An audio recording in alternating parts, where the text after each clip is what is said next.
ఆ రకమైనటువంటి స్థానం మీరు కల్పించేందుకు మొట్టమొదటిగా మరొకసారి మరీ మీకు ధన్యవాదాలు తెలుపుకోవాల్సినటువంటి పరిస్థితి రాదు. అయ్యా, ఈ రోజున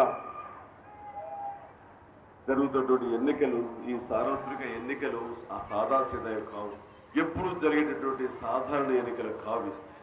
ప్రత్యేకించి ఈసారి కాంగ్రెస్ మీద దుష్ప్రచారం చేస్తూ ప్రజలలో ఒక విష బీజాలు నాటి కాంగ్రెస్ పట్ల కాంగ్రెస్ అన్యాయం చేసింది, ఈ కాంగ్రెస్ లేకుండా చేయండి, ఈ కాంగ్రెస్ ని మీరు భూస్థాపితం చేయండి అనే విధంగా దుష్ప్రచారం చేస్తున్నటువంటి పరిస్థితుల్లో నిజాలు వాస్తవాలు ప్రజలకు తెలియజెప్పాలి, ప్రజల్లోకి వాళ్ళని చైతన్యవంతులు చేయాలి.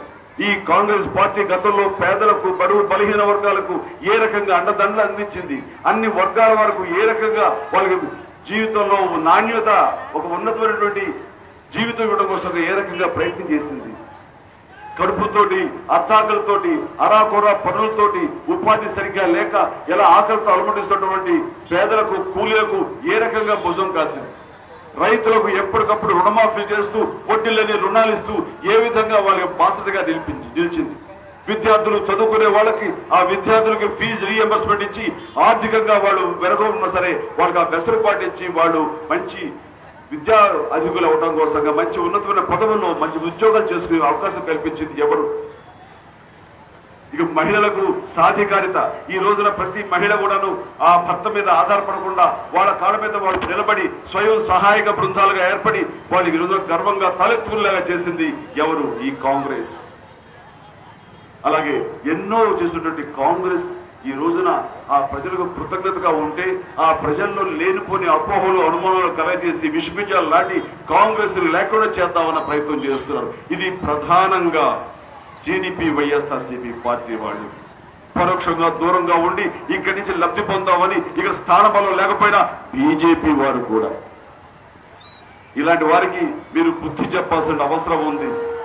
ఇది మీరు వాళ్ళకి సమాధానం చెప్పాల్సిన అవసరం ఉంది. ప్రజా కోర్టులో వాళ్ళందరూ కూడా నిలబడి ఉన్నారు. వాళ్ళు గతంలో ఏమి చేశారు, తెలుగుదేశం వాళ్ళు రైతులకు ఏం చేశారు, తెలుగుదేశం వాళ్ళు సాదా కుటుంబాలకి విద్యుత్ ఛార్జీలు పెరుగుతున్నాయి తగ్గించని మొర్రు అంటే వాళ్ళ మీద కాల్పులు జరిపినది ఇప్పటికీ మర్చిపోలేరు. ప్రపంచ బ్యాంకు కాళ్లు పట్టుకుంటూ వాళ్ళకి ఏజెంట్లో ఉన్నటువంటి టీడీపీ అధినేత చంద్రబాబు నాయుడు ఈ రోజున గ్రామీణ వ్యవస్థ నిర్వీర్యం చేశాడు. ఎంతసేపటికి ఆయనకి సిటీలు, మెగా సిటీలు, వాటి అభివృద్ధి మీద దృష్టి తప్ప మరి కింద ఉన్నటువంటి అభివృద్ధి, ఆయనకి నిజమైన అభివృద్ధి, గ్రామీణ అభివృద్ధి, గ్రామీణ వ్యవస్థ మీద ఆయనకి నమ్మకం లేదు. ఈ రోజున ఆయన యొక్క హయాంలో, 9 సంవత్సరాల హయాంలో రైతులు చనిపోవటం, అలాగే విద్యుత్ ఛార్జీలు పెరిగిపోవటం, ధరలు పెరిగిపోవటం, ఉద్యోగస్తులకి ఆయన మీద ఒక రకమైనటువంటి హేహభావం ఏర్పడటం, ఇవన్నీ కూడా ప్రజలు మర్చిపోలేదు. కానీ ఆయన మర్చిపోయి మళ్ళీ ఇప్పుడు కొత్తగా బీజేపీతో చేతులు కలుపుతూ ఆ రకంగా నేను మీ పక్షాన ఉంటాను, ఈ యొక్క ఆంధ్రప్రదేశ్ స్వర్ణాంధ్రప్రదేశ్ అవ్వాలంటే నేను అంటూ కళ్ళబొల్లి కబుర్లు చెప్తారు. నిజం చెప్పమనండి, ఆయన గుండెల మీద చేసుకుని చెప్పమనండి. ఈ రాష్ట్రం విభజన విషయంలో అన్యాయం జరిగింది, కాంగ్రెస్ చేసిన అన్యాయం అంటూ అని అంటున్నారే, మరి ఆయన మాత్రం ఆయన తీర్మానం చేసుకోలేదా? ఆయన ఉత్తరాలు రాయలేదా కేంద్రానికి? ఆయన హోమ్ మినిస్టర్కి ఉత్తరాలు రాయలేదా? వాళ్ళ ప్లేనరీల్లో, వాళ్ళ మహానాడులో వాళ్ళ యొక్క తెలంగాణకు సంబంధించి వాళ్ళ యొక్క అభీష్టాన్ని మేము ఆమోదిస్తున్నాము, వాళ్ళ సెంటిమెంట్ ని మేము అర్థం చేసుకుంటామంటూ ఆయన ఎన్నో పలు వేదికలు ఆయన చెప్పలేదా? ఈ యొక్క అసెంబ్లీలో కాంగ్రెస్ వారు మీరు తెలంగాణ ఇస్తారా ఇవ్వరా, విభజన ఇవ్వకపోతే కాంగ్రెస్ మెడలు వంచి మేము విభజిస్తామంటూ ఆయన చెప్పినవి ఇప్పటికీ రికార్డ్స్ లో ఉన్నాయి. మొన్న ఖమ్మం వెళ్ళినప్పుడు ఈ యొక్క ఎన్నికల ప్రచారంలో మేము లెటర్ ఇవ్వడం ద్వారానే వచ్చింది, విభజన జరిగిందంటూ అక్కడ మార్కులు కొట్టేయడానికి ప్రయత్నం చేసి మళ్ళీ బోర్డర్ దాటగానే చాలా అన్యాయం జరిగిందంటూ ఇక్కడ ముసలి కన్నీళ్లు కరుస్తుంటే దానికి ఏమనుకోని, ఆయన తొందర వైఖరికి ఏమనుకోవాలి, ఆయన 2 పిల్లల సిద్ధాంతానికి ఏమనుకోవాలి, ఇది ఆయన క్రెడిబిలిటీ.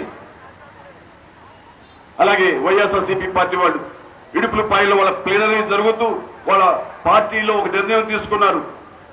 వైఎస్ రాజశేఖర రెడ్డి సమాధి సాక్షిగా మేము విభజనకి ఆమోదిస్తున్నాము, ఆర్టికల్ 3 ప్రకారం రాజ్యాంగబద్ధంగా విభజన జరగాలి అంటే వాళ్ళు కూడా పలుమార్లు ఉత్తరాలు ఇవ్వడం జరిగింది. ఎన్నోసార్లు వాళ్ళు అంతర్గతంగా కూడా నిర్ణయించుకోవడం జరిగింది. వీళ్ళందరూ కలిసి ఇప్పుడు తప్పనిసరి పరిస్థితిలో కాంగ్రెస్ చేయలేని పరిస్థితిలో కాంగ్రెస్ ని బలవంతం పెట్టి మూలకు నెట్టి ఇస్తారా చస్తారా దాని మీద కాంగ్రెస్ ఇక విభజన అనివార్యం అనుకున్నప్పుడు ఈ సీమాంధ్రకి ఎలా న్యాయం చేయాలి అంటూ గ్రూప్ ఆఫ్ మినిస్టర్స్ గా కేంద్ర మంత్రులు మమ్మల్ని అందరినీ పిలిచినప్పుడు ఇది అనివార్యం అవుతుంది, చెప్పండి ఏం చేయాలంటే సీమాంధ్రలో అత్యున్నటువంటి విద్యా సంస్థ లేవు, అత్యున్నటువంటి ఆరోగ్య సంస్థలు విజ్ఞాన సంస్థలు లేవు, మాకు పరిశ్రమలు లేవు, మా ప్రతి జిల్లా కేంద్రం కూడా అంతంత మాత్రంగా ఉన్నాయి. మేమంతా కూడా పెట్టుబడులన్నీ కలిసి హైదరాబాద్ లో పెట్టి దాన్ని మహానగరంగా భాగ్యనగరం చేశాము. ఆ భాగ్యం మా జిల్లా కేంద్రాలకు రావాలి, మా ప్రాంతాలకు రావాలి. మాకు వెనుకబడిన ప్రాంతాలు ఉన్నాయి, ఉత్తరాంధ్ర అలాగే రాయలసీమ, వాటికి మీరు స్పెషల్ ప్యాకేజీలు ఇవ్వాలి. మాకు పరిశ్రమలు అభివృద్ధి చెందడం కోసంగా మా యొక్క ఆంధ్రప్రదేశ్ నవ్యాంధ్రప్రదేశ్ గా మేము తీర్చిదిద్దుకోవడం కోసంగా అక్షర క్రమంలోనే కాదు అగ్రగామిగా అభివృద్ధిలో కూడా మేము నెంబర్ 1 గా భారతదేశంలో ఉండాలి అంటే మాకు స్పెషల్ స్టేట్ కేటగిరీ మా యొక్క గుర్తింపు మా రాష్ట్రానికి రావాలి. తద్వారా ట్యాక్స్ లేకుండా ట్యాక్స్ రాయితీలతోటి ఎన్నో పరిశ్రమలు వస్తే కనుక ఎంతో మంది లక్షలాది మందికి ఉద్యోగ ఉపాధి అవకాశాలు వస్తాయి. పరిశ్రమలు అభివృద్ధి చెంది ఆర్థికంగా మా ఆంధ్రప్రదేశ్ నవ్యాంధ్రప్రదేశ్ కొత్త ఆంధ్రప్రదేశ్ మేము మరింత ముందుకు వెళ్తాము.